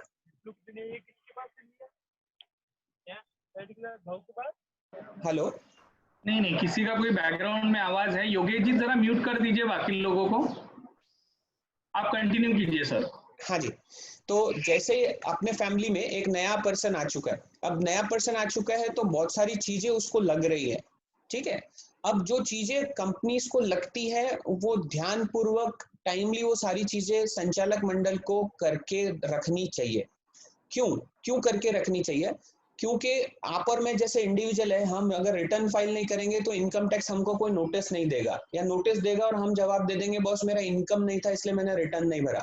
पर कंपनी के केस में आप नहीं ऐसा कर सकते हो। कंपनी के केस में अगर इनकम नहीं है तो भी बही खाता मेंटेन करना है, तो भी आपको ऑडिट कराना है, तो भी आपको इनकम टैक्स का रिटर्न्स भरना है, तो भी आपको आरओसी के रिटर्न्स भरना है। बोर्ड मीटिंग आपको महीने में साल में 4 लेने की है, एनुअल जनरल मीटिंग साल में 1 लेने की है। डायरेक्टर्स जब रिटायर होंगे तो रिटायरमेंट के बाद उनको रीअपॉइंट करना है, उनका डिन केवाईसी करना है। सो बहुत सारी फॉर्मेलिटीज जो करनी है वो कंपलसरी करनी है। तो वो जो फॉर्मेलिटी का एक ब्रीफ जैसे ही स्टार्ट के बाद हमको इमीडिएट क्या करना है वो आज हम लोग डिस्कस करेंगे। जब नेक्स्ट वेबिनार होगा तो हम लोग डिटेल डिस्कशन करेंगे। एक प्रोड्यूसर कंपनी आपने खोल चुके हैं तो आपने क्या क्या चीजें करनी है उसके बारे में हम लोग डिटेल नेक्स्ट टाइम पे नेक्स्ट डिस्कशन में करेंगे। ये अभी त्वरित काम जो है जिसको हम बोलेंगे इमीडिएट काम, मुझे क्या करना है। तो पहला काम मुझे करना है कि पहली संचालक मंडल की मेरे को बोर्ड मीटिंग बुलाने की है। कितना डेज होता है? 30 डेज, ठीक है। 30 दिन के अंदर मुझे कंपनी में बोर्ड मीटिंग बुलाने की है। बोर्ड मीटिंग में क्या क्या चीजें मुझे नियुक्त करने की है, मैं थोड़ा सा टेक्निकली जा रहा हूँ सो दैट आप इसका स्वरूप भी समझने की कोशिश करो। अध्यक्ष नियुक्त करना है, जो भी बोर्ड ऑफ डायरेक्टर है उसको अध्यक्ष नियुक्त करेंगे, उसका टर्म डिसाइड करेंगे। आप उसको 6 महीने, 12 महीने, 2 साल या अगली मीटिंग तक भी नियुक्त कर सकते हो कि अगली मीटिंग में मैं अगला अध्यक्ष नियुक्त करूंगा, कोई प्रॉब्लम नहीं है। आपको चार्टर्ड अकाउंटेंट नियुक्त करना है। चार्टर्ड अकाउंटेंट जो है वो आपके बुक्स ऑफ अकाउंट्स, जो भी आप बही खाता लिखोगे बुक्स ऑफ अकाउंट्स का ऑडिट करेगा, मैंडेटरी। टर्नओवर कुछ भी हो तो भी बुक्स ऑफ अकाउंट्स का ऑडिट होगा, ठीक है, ये कंपलसरी है। देन चार्टर्ड अकाउंटेंट जो नियुक्त करेंगे उसका जो टर्म होगा, उसका जो पीरियड होगा वो पहली आम सभा एनुअल जनरल मीटिंग तक होगा। उसके बाद उसको हम 5 साल के लिए अपॉइंटमेंट करेंगे, ठीक है। तो चार्टर्ड अकाउंटेंट अपॉइंट करेंगे। आप बैंक खाता खोलेंगे ऑलरेडी, जैसे आपने रजिस्ट्रेशन के समय मान के चलो पंजाब नेशनल बैंक खोला, नाम डाला हुआ है, तो जब आप पंजाब नेशनल बैंक के पास जाओगे रजिस्ट्रेशन के पेपर के साथ, जब पंजाब नेशनल बैंक में जाओगे तो उसने एक टेंटेटिव बैंक खाता आपका खोल चुका है, क्योंकि उसको एमसीए से, मिनिस्ट्री ऑफ कॉर्पोरेट अफेयर्स से इंफॉर्मेशन आ चुकी है, तो आपको बहुत कम डॉक्यूमेंट लगेंगे। तो बैंक खाता आप खोलना है। और जो आपने इनिशियली जो हमने मेमोरेंडम ऑफ एसोसिएशन में एक पेज देखा था, जो बहुत सारे लोगों के नाम थे, उन्होंने शेयर्स लिया था और टोटल शेयर्स 10,000 थे। अगर ये 10 रुपए के होंगे तो 1 लाख रुपया हो गया। 1 लाख रुपये का अगर अमाउंट है, एग्जाम्पल बोल रहा हूँ मैं, आप 10,000 से भी कंपनी खोल सकते हो। तो वो जो प्रारंभिक जो आपका शेयर कैपिटल है वो आपको बैंक अकाउंट में जमा करना है और उसका एक स्टेटमेंट लेके रजिस्टर ऑफ कंपनीज को बिजनेस कमेंसमेंट का एप्लीकेशन करना है। कमेंसमेंट ऑफ बिजनेस, कमेंसमेंट का मतलब होता है किसी बिजनेस को चालू करना, कमेंसमेंट ऑफ बिजनेस, इसका एप्लीकेशन करना है। छोटा सा एप्लीकेशन होता है जिसमें अपन बैंक स्टेटमेंट लगाते हैं कि मेरे जो इनिशियली मेमोरेंडम ऑफ एसोसिएशन के जो 10 शेयर होल्डर है उन्होंने इतना अमाउंट बैंक में जमा कर दिया। इमीडिएट आपको बिजनेस चालू करने का एक कंफर्मेशन आ जाता है। फिर आप क्या करोगे, शेयर सर्टिफिकेट को प्रिंट करेंगे और उसको बांटेंगे, क्योंकि 10 लोगों ने कंपनी में जो शेयर्स लगाए हैं उन्होंने पैसा दे दिया, तो आपको शेयर सर्टिफिकेट देना है। कंपनी में सीईओ, चीफ एग्जीक्यूटिव ऑफिसर का अपॉइंटमेंट होना जरूरी है। अपन उसके बारे में नेक्स्ट जब वेबिनार है तो डिस्कस करेंगे कि कौन सीईओ हो सकता है, अपॉइंट करना जरूरी है। जो बोर्ड ऑफ डायरेक्टर्स के नीचे होते हैं पोस्ट वाइज सीईओ, और वो कंपनी का सारा कारोबार चलाएगा। जो भी कंपनी का कारोबार है वो सीईओ चलाएगा। सीईओ जो है वो बोर्ड ऑफ डायरेक्टर्स को रिपोर्ट करता है, तो आपको सीईओ अपॉइंट करना है। देन बिजनेस रिलेटेड सारे डिसीजंस लेने हैं, सरकारी डॉक्यूमेंट रिलेटेड, जैसे कौन से किसी डायरेक्टर्स को आपको क्या अधिकार देना है ये आप डिसाइड कर सकते हो। आपका मिनट बुक, जो भी मीटिंग आप ले रहे हो, मिनट बुक, बही खाता कौन मेंटेन करेगा उसका डिसीजन लोगे। कुछ एमबीपी फॉर्म्स है जो रिलेटेड पार्टी के, आप कौन से कंपनी में शेयर होल्डर है, पार्टनर है, इसका एक छोटा सा फॉर्म है जो बोर्ड ऑफ डायरेक्टर्स को देंगे। जो भी कंपनी के कंसल्टेंट्स है उसको आप अपॉइंट कर सकते हो। देन अब पहली आम सभा आपको लेने की है। जैसे हमने पहला यहाँ पे जो डिस्कशन किया वो पहला बोर्ड मीटिंग किया, ये आपका संचालक मंडल का मीटिंग है, और यहाँ पे पहला आम सभा शेयर होल्डर का मीटिंग अपने को रजिस्ट्रेशन के बाद लेने का है। कितने दिन में लेने का है? बहुत सिंपल है, 90 डेज में रजिस्ट्रेशन के अंदर मुझे पहला एनुअल जनरल मीटिंग लेना है, जनरल मीटिंग लेना है। उसमें मुझे क्या करना है, जो मैंने मेमोरेंडम ऑफ एसोसिएशन और आर्टिकल ऑफ एसोसिएशन बनाया था उसको मुझे अडॉप्ट करना है, स्वीकार कराना है। जो भी मेरे शेयर होल्डर होंगे, हो सकता है मेरा रजिस्ट्रेशन आज हो और 90 दिन में मैंने 5000 और शेयर होल्डर बना दिए, नए 5000 बन गए, तो 5000 लोग ये आम सभा में आएंगे और आपके मेमोरेंडम और आर्टिकल को अडॉप्ट कर लेंगे, स्वीकार कर लेंगे। ठीक है। संचालक मंडल उस दिन सारा जो भी संचालक मंडल है, 5 का संचालक मंडल मैंने इनिशियली रखा हुआ है, तो संचालक मंडल जो उस दिन है वो सारे के सारे रिटायर हो जाएंगे, और जो भी शेयर होल्डर उस मीटिंग में आया है उन सारों को या तो री अपॉइंट कर देंगे, फिर से नियुक्त कर देंगे, या तो नए डायरेक्टर्स को अपॉइंट कर सकते हैं। यहाँ तक हमारा डिस्कशन रुका है कि पहली आम सभा तक हमारा डिस्कशन हम लोग आज का डिस्कशन हम यहाँ तक करने वाले थे। अब हम लोग क्वेरीज पे चलते हैं पहले, और अगर क्वेरीज जो भी आती है उसको डिस्कस करते हैं। हामिद भाई, ओवर टू यू। हाँ, चैट बॉक्स में कुछ क्यूरीज हैं। हाँ सर। तो आप चैट बॉक्स से क्यूरीज लीजिए, फिर अगर किसी को बात करनी है तो आप हैंड रेज कर सकते हैं सभी लोग। अच्छा,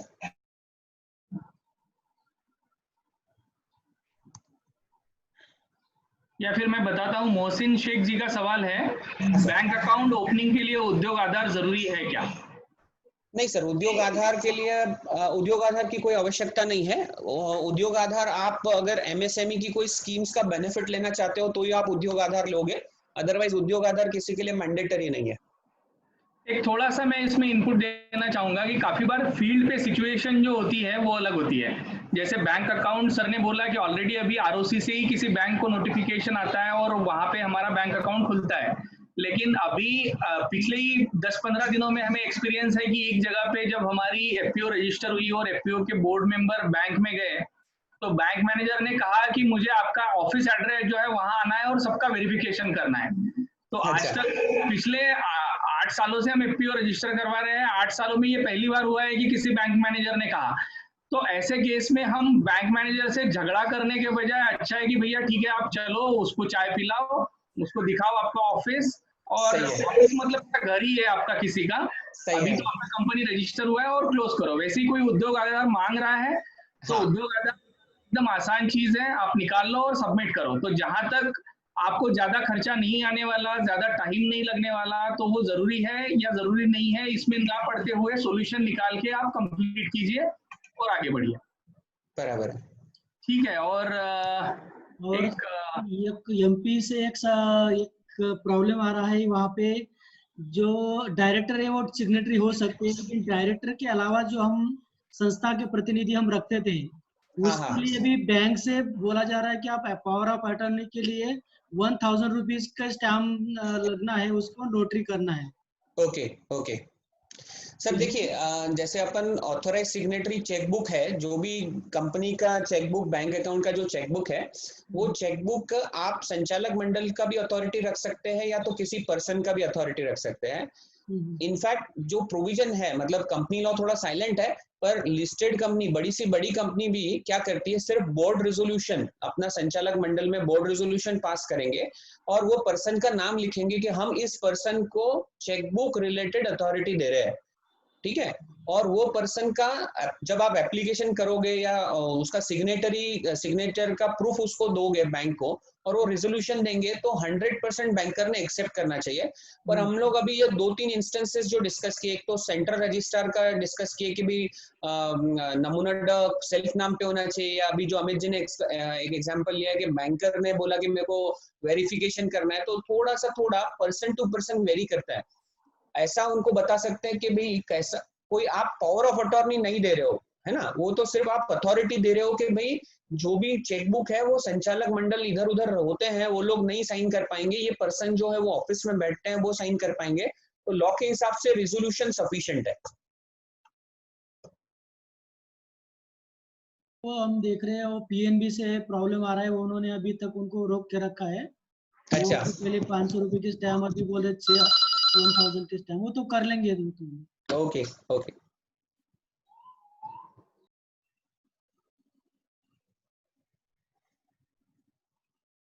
सर अभी चैट बॉक्स से कुछ सवाल आए थे मेरे को एक्चुअली। चैट बॉक्स शायद स्क्रीन शेयर के लिए, योर स्क्रीन शेयरिंग, मैं स्टॉप स्क्रीन शेयरिंग करता हूँ एक बार, फिर शायद मेरे को दिखेगा वो। 7/12 अगर किसी और के नाम हो, मतलब ये किसी और के नाम, ये यहाँ पे उन्होंने कुछ पूछा है, किसी और के नाम हो तो। अच्छा, देखिए अभी 7/12 का हमारा डिस्कशन, एक मैडम का जो डिस्कशन था वहां से हुआ है ना। तो 7/12 अगर कोशिश करेंगे पहले 10 लोगों को कि अगर 7/12 हमको उनके नाम पे मिल जाते हैं तो ठीक है, नहीं तो फिर हम 7/12 उनके फैमिली मेंबर्स के नाम पे और रेशन कार्ड के साथ में उसको सबमिट कर पाएंगे। अभी मुझे चैट बॉक्स एक्सेस हो रहा है, मैं 1 बाय 1 लेता हूँ। एक स्वामी केड़कर जी है, एओए एमओए के बारे में और जानकारी चाहिए। ओके ठीक है।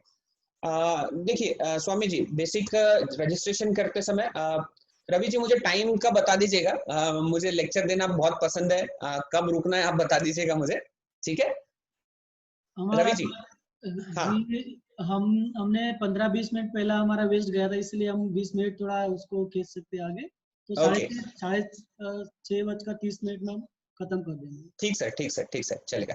तो जो स्वामी जी का जो क्वेरी था, मेमोरेंडम और आर्टिकल, रजिस्ट्रेशन करते समय हमें 2 डॉक्यूमेंट रजिस्टर ऑफ कंपनीज को देने हैं। One is memorandum of association, दूसरा article of association. Memorandum basic fundamental document होता है जिसमें कंपनी का नाम होता है, कंपनी का रजिस्टर्ड ऑफिस कौन से स्टेट में होगा, कंपनी का उद्देश्य होगा, कंपनी का कैपिटल होगा, और जो पेज हमने शेयर किए थे 10 लोगों के वो चीज होगी। उससे अलावा मेमोरेंडम ऑफ एसोसिएशन में कुछ नहीं होता है। आर्टिकल ऑफ एसोसिएशन में ये इंटरनल रेगुलेशन का डॉक्यूमेंट होता है कि आपके फर्स्ट डायरेक्टर्स कौन होंगे, वो कब रिटायर होंगे, ठीक है, आप बही खाता कैसा मेंटेन करोगे, आप डिविडेंड कैसे बांटोगे, ठीक है, आपका मान के चलिए कि आप बोनस शेयर कब दोगे, आप कैपिटल कब बढ़ा सकते हो, ये सारी चीजें इंटरनल रूल्स एंड रेगुलेशंस काफी कुछ आर्टिकल ऑफ एसोसिएशन में होंगी। फिर भी आर्टिकल ऑफ एसोसिएशन एक प्रिंसिपल डॉक्यूमेंट बनता है जिसमें रोजमर्रा की कि भाई वाउचर कितने लेवल तक चेयरमैन साइन करेगा, डायरेक्टर कितने लेवल तक साइन करेगा, फिर सेक्रेटरी का रोल क्या रहेगा, ये सारी चीजें आप पहली बोर्ड मीटिंग में डिसाइड कर सकते हो। वो आपको आर्टिकल में ये सारा कुछ लिखने का जरूरत नहीं है। आई होप मैं क्लियर हूँ मेमोरेंडम और आर्टिकल के बारे में। हाँ, मोहसिन सिंह जी का एक क्वेश्चन है, शेयर कैपिटल में ऑथोराइज शेयर कैपिटल और पेड अप शेयर कैपिटल कितना होना चाहिए? देखिए, ऑथोराइज शेयर कैपिटल और पेड अप शेयर कैपिटल दो कंसेप्ट सिंपल, मैं जिनको पता नहीं उनके लिए बता दूं। ऑथोराइज शेयर कैपिटल मतलब मैक्सिमम शेयर कैपिटल जिससे हम कंपनी को रजिस्टर्ड करेंगे, ठीक है ना। मान के चलो मैंने 10 लाख रुपए का ऑथोराइज कैपिटल रख दिया, इसका मतलब मैं रजिस्ट्रेशन के बाद 10 लाख रुपए तक का कैपिटल बढ़ा सकता हूँ। अगर मैंने 20 लाख रखा तो 20 लाख तक बढ़ा सकता हूँ। ये जितना कैपिटल हाई होगा उतना मेरा आरओसी फीस हाई जाएगा। एट प्रेजेंट जो आरओसी फीस है वो 15 लाख रुपए तक सेम है। अगर आप 1 लाख रखो, 2 लाख रखो, 10 लाख रखो, 12 लाख रखो या 15 लाख रखो, आपका आरओसी फीस में कोई अंतर नहीं आएगा। तो आप 15 लाख रुपए तक ऑथोराइज कैपिटल रखो। जितना ज्यादा आपको चाहिए उतना आप कैपिटल रख सकते हो।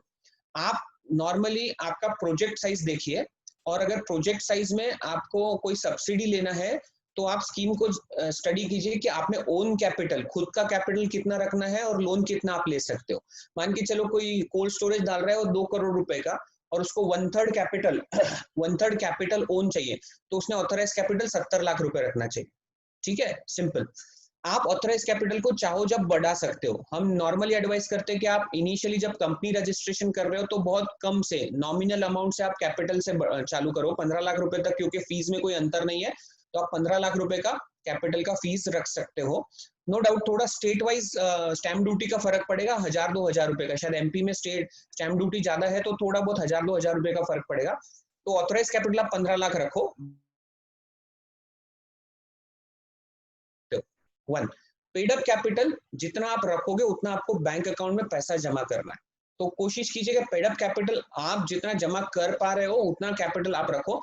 पहले कुछ 1 लाख 5 लाख का लिमिटेशन था, अब वो सारा कुछ जरूरत नहीं है। आप 10,000 रुपए से भी कंपनी को रजिस्ट्रेशन कर सकते हो, पेड अप कैपिटल 10,000 से भी।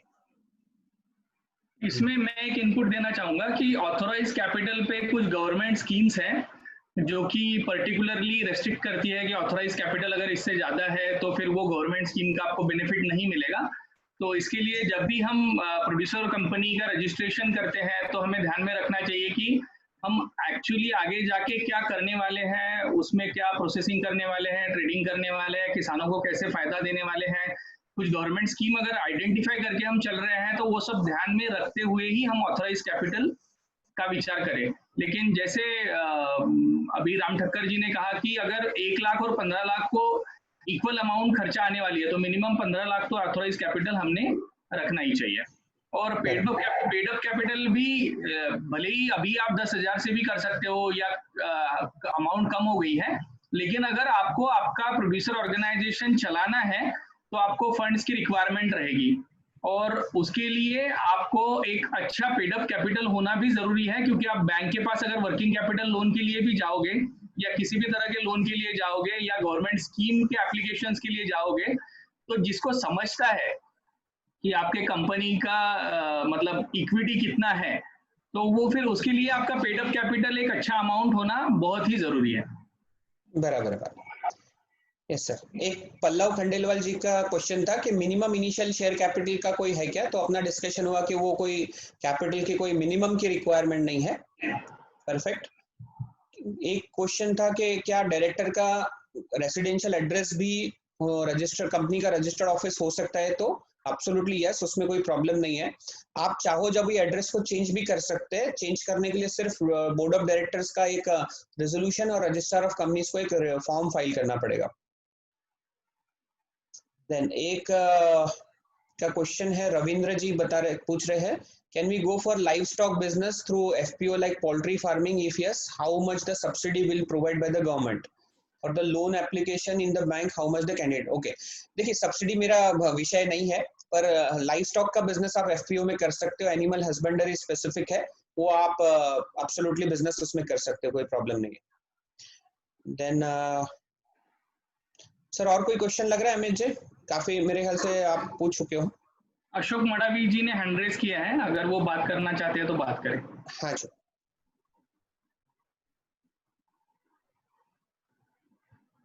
हेलो मडावी जी, मडावी जी को थोड़ा सा अनम्यूट कीजिए। हेलो। हाँ बोला। हाँ सर, आवाज आ रही? हाँ सर। कहिए। हाँ सर, आपने बोला। आपने बताया स्पाइस प्लस। हाँ जी। हाँ सर। हाँ, स्पाइस प्लस में ये और ये अपने सरेंडर करने के लिए बोला है, जो अपने 10 कर्मचारी रहेंगे तो रखना है, नहीं तो ये सरेंडर करना है दोनों भी, ईएफ और ईएसआई। तो सरेंडर करने के बाद जब कर्मचारी बढ़ेंगे तो क्या ये ले सकते क्या? हाँ देखिए, ईपीएफ ईएसआईसी रजिस्ट्रेशन जो है वो आप कंटिन्यू भी कर सकते हैं, सरेंडर कर दिए तो फिर से भी ले सकते हैं, कोई प्रॉब्लम नहीं है। हम लोग एडवाइस इसलिए करते हैं कि एक रिप्रेजेंटेशन भी गवर्नमेंट को गया है कि आप ईपीएफ ईएसआईसी को कंपलसरी मत करिए, क्योंकि रिटर्न फाइलिंग काफी समय पे क्या होता है कि किसानों को कंपनी बन गई, और फिर वो बिजनेस चालू कर देते हैं, रिटर्न फाइलिंग वगैरह सब भूल जाते हैं, और एक आधी बार डिपार्टमेंट का नोटिस आ जाएगा कि अरे आपने ईपीएफ ईएसआईसी का रजिस्ट्रेशन किया है, आपने रिटर्न नहीं भरा। फिर हमको जब पता चलेगा अरे रजिस्ट्रेशन कब हुआ है, हमको तो कुछ पता ही नहीं है। तो रजिस्ट्रेशन होने के बाद अगर आपके पास 10 और 20 से ज्यादा एम्प्लॉइज नहीं है तो आप रजिस्ट्रेशन लौटाए। नॉर्मल सजेशन है, अगर आपके पास एम्प्लॉय है तो आप रजिस्ट्रेशन कंपलसरी कंटिन्यू कर सकते हो, और बाद में सरेंडर करने के बाद आप दोबारा से ले सकते हो। ये एक्ट में ऐसा कोई प्रॉब्लम नहीं है, आप दोबारा से रजिस्ट्रेशन ले पाओगे, कोई tension. Okay, thank you sir. और किसी का कुछ सवाल है तो आप बात कर सकते हो। मुझे लगता है अभी काफी सारे सवालों के आंसर क्यूरी हो गई। रविंद्र कुमार जी का और कुछ सवाल है। अच्छा, हेलो, आप पूछ सकते हो। Hello sir. हाँ सर।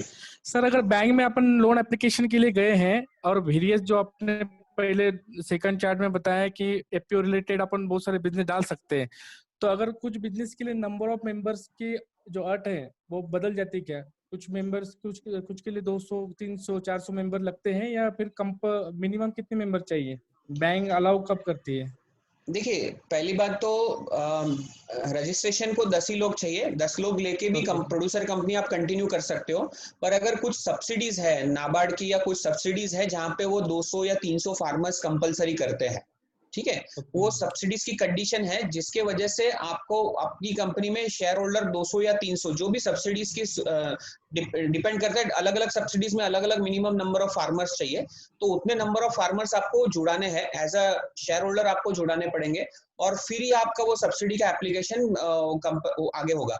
मैंने ये नहीं देखा कि बैंकर ने लोन देते समय कोई शेयर होल्डर की कंडीशन डाली होगी। कोई सब्सिडी की कोई कंडीशन होगी तो बैंकर ने जरूर वो कंडीशन को चेक किया होगा। Am I right, Amit ji? हाँ, आप बिल्कुल बराबर कह रहे हैं कि बैंक में वो ज्यादा प्रॉब्लम नहीं आता है। बैंक में कुछ अलग ही प्रॉब्लम आते हैं, लेकिन सब्सिडीज में जरूर ऐसी कंडीशंस हैं कि आपके एफपीओज में कितने मेंबर्स होने चाहिए। लेकिन मैं एक ऐड करना चाहूंगा इसमें कि काफी बार लोग ये कहते हैं कि हम हमारे फैमिली से ही सारे लोग लेके एफपीओ बना डालते हैं, तो एफपीओ का ये कंसेप्ट नहीं है। अगर आप एफपीओ बनाना चाहते हैं तो आप किसानों को इकट्ठा कीजिए, और जब आप कुछ किसानों को इकट्ठा करेंगे तो 100, 200, 300 या 500 ये बहुत बड़ा नंबर नहीं है। अगर आप किसी गलत इंटेंशन से बना रहे हो और अपने खुद के फैमिली के ही मेंबर्स के नाम लेके रजिस्टर करने जा रहे हो, तो फिर जरूर उसके लिए बैंक में भी दिक्कत आ सकती है और गवर्नमेंट सब्सिडीज में भी दिक्कत आ सकती है। शायद रजिस्ट्रेशन के लिए कोई दिक्कत नहीं आएगी, लेकिन इथिकली और बाकी सारी चीजों में इसके प्रॉब्लम्स जरूर आ सकते हैं। ओके, सही। दूसरा, बैंक फाइनेंस के बारे में मेरा जो ऑब्जर्वेशंस रहा है, तो हम उसके बारे में स्पेशल अगले कुछ वेबिनार्स में बात करेंगे कि क्या क्या दिक्कतें आती है, और कुछ बैंक मैनेजर्स के साथ भी मेरी इस पे बात हुई है, तो उनसे बात करके क्या अनुभव आया है, एफपीओस के साथ बात करके क्या अनुभव आया है। तो अगले कुछ, क्योंकि ये एक अलग ही टॉपिक है, फाइनेंस, प्रोजेक्ट और फाइनेंस, ये पूरा कंप्लीट अलग टॉपिक है, इस पे हम जरूर अगले कुछ वेबिनार्स में बात करेंगे।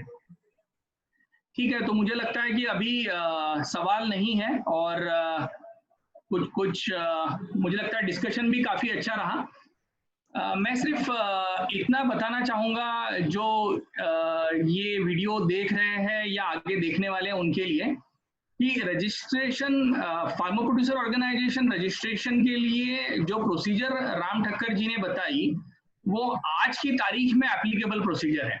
जैसे उन्होंने बताया कि पहले 2 डिजिटल सिग्नेचर लगती थी, अभी 10 डिजिटल सिग्नेचर लगती है। पहले कुछ डॉक्यूमेंट्स एक्सेप्ट हो जाते थे, अभी एक्सेप्ट नहीं हो रहे हैं। तो आरओसी से ये कंडीशन जो है, ये आफ्टर कुछ इंटरवल शायद बदल सकती है।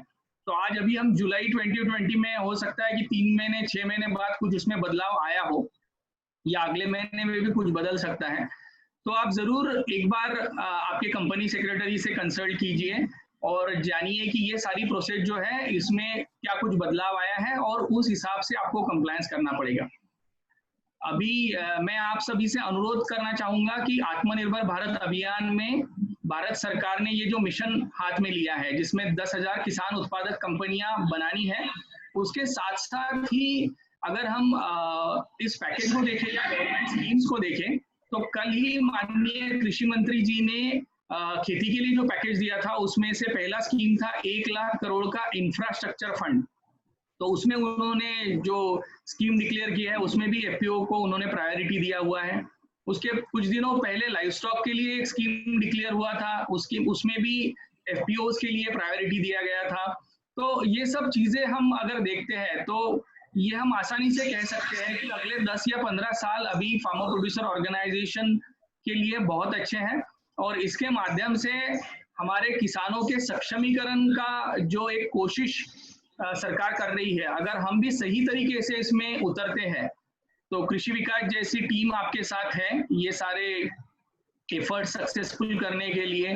राम ठक्कर जी जैसे प्रोफेशनल्स जो कि काफी अच्छे तरह से एफपीओ के साथ जुड़े हुए हैं और उनको सही एडवाइस देने में ज्यादा विश्वास रखते हैं, ऐसे कुछ प्रोफेशनल्स अक्रॉस इंडिया सारे भारतवर्ष में काम कर रहे हैं।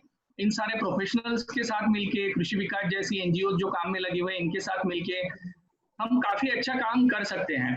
और शुरू से इस विषय में क्लैरिटी होना बहुत जरूरी है। हमने ये भी देखा है कि पिछले 5-6 सालों में या 8 सालों में लगभग 7,000 फार्मर प्रोड्यूसर ऑर्गेनाइजेशन भारत में रजिस्टर हुई है, लेकिन अगर उनमें से कितनी फार्मर प्रोड्यूसर ऑर्गेनाइजेशन अच्छी तरह से काम कर रही है ये हम जानने की कोशिश करेंगे, तो बहुत ही कम ऑर्गेनाइजेशन है जो सही तरीके से काम कर रही है। और उसमें से अगर टर्नओवर की बात करें तो वो तो बहुत ही लिमिटेड है जो जिनका टर्नओवर अच्छा है और जिनसे किसानों को फायदा मिल रहा है। तो ये सारी चीजें हमें ध्यान में लेना जरूरी है। हमें भी इस वेबिनार की जरूरत इसलिए महसूस हुई कि ये जो एफपीओज है, ये सारी एफपीओज को हम शायद ये हर बात जो है हर किसी के साथ चर्चा करके नहीं बता पाएंगे। तो इस वीडियो के माध्यम से या हमारा कृषि विकास जीपीएस नाम का जो यूट्यूब चैनल है, उस यूट्यूब चैनल के माध्यम से जो किसान उत्पादक कंपनियां स्ट्रगल कर रही हैं उन तक ये सारे वेबिनार के वीडियोस पहुंचेंगे। अगले भी जो वीडियोस हम लेने वाले हैं जिसमें लीगल कंप्लायंसेस है, जिसमें एफपीओस को काफी भारी पेनल्टी देनी पड़ी है और कुछ एफपीओस तो पेनल्टी देने की क्षमता न होने की वजह से वो डी रजिस्टर हो रही है।